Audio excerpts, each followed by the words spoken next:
Hey, yo, so last night, oh, hold on, by the way. Peace, family. Peace. So last night, there was a fighting event by the promotions called Brand Risk. Brand Risk is a promotion that's created by a YouTuber streamer by the name of Aiden Ross.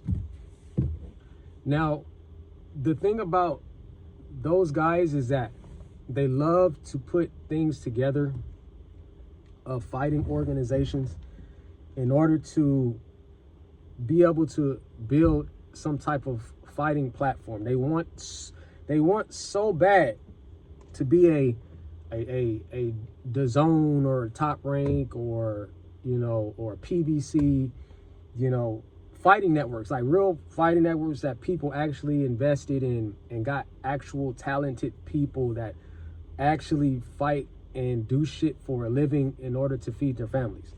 Like these streamers, these YouTubers want to push the narrative so much that they're willing to do anything in order to make sure that their name is out there in that area.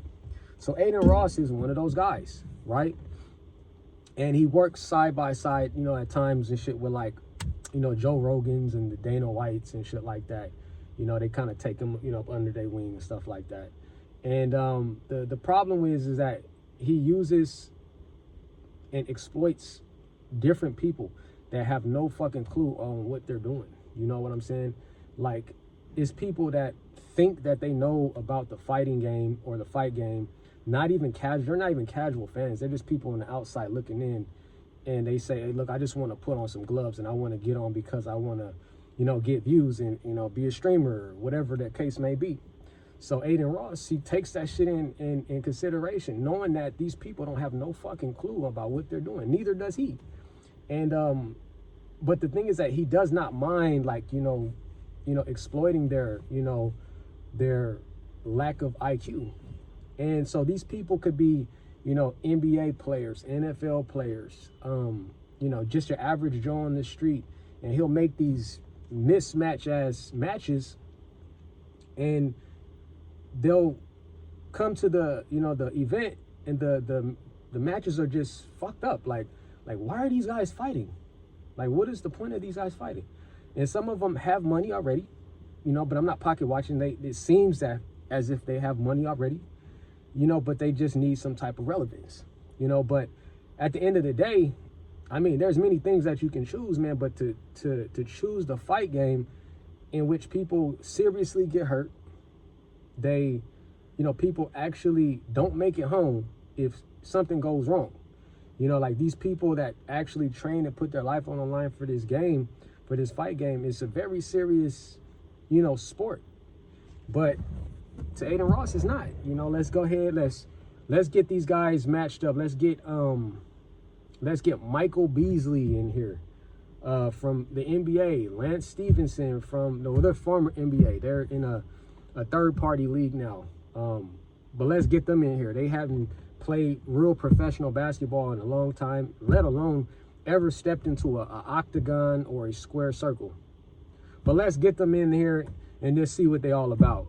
Lance Stevenson. Let's get R&B singer Rayj in there. Let's see what he got. Like, dude, these are not fighters.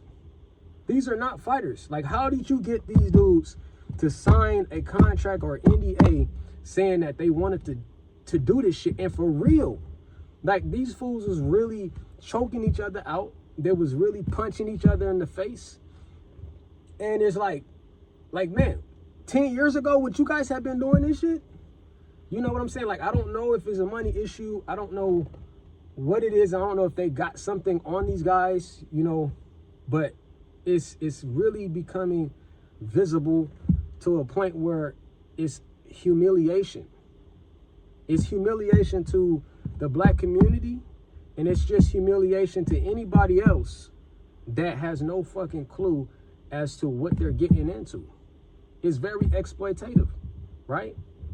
And I've been watching this shit for quite some time, and I actually never watched none of these type of events that Aiden Ross does. I didn't watch none of the ones that that Gilly and Wallow and them did. I didn't watch none of those because I know that this shit is not right. These people are not trained fighters. They've trained for 3 days and they talking about a fight next week. When you got real fighters that contemplate whether they want to come back and fight, and it takes them years to contemplate whether they want to do it or not, because they know the seriousness and the extensiveness of training and putting their body through things that are unfathomable to someone that's never fought before. So for me to try to get my intellect across to figure out why the fuck would Rayj want to get in there, not only get in there without the boxing gloves, where at least you have a 10-ounce cushion, a 12-ounce cushion. He wants to get in there with MMA gloves, with 6-ounce gloves. Size of my fist right here. Just a little bit bigger here. That's what he wants to put, that's what he wants to fight in.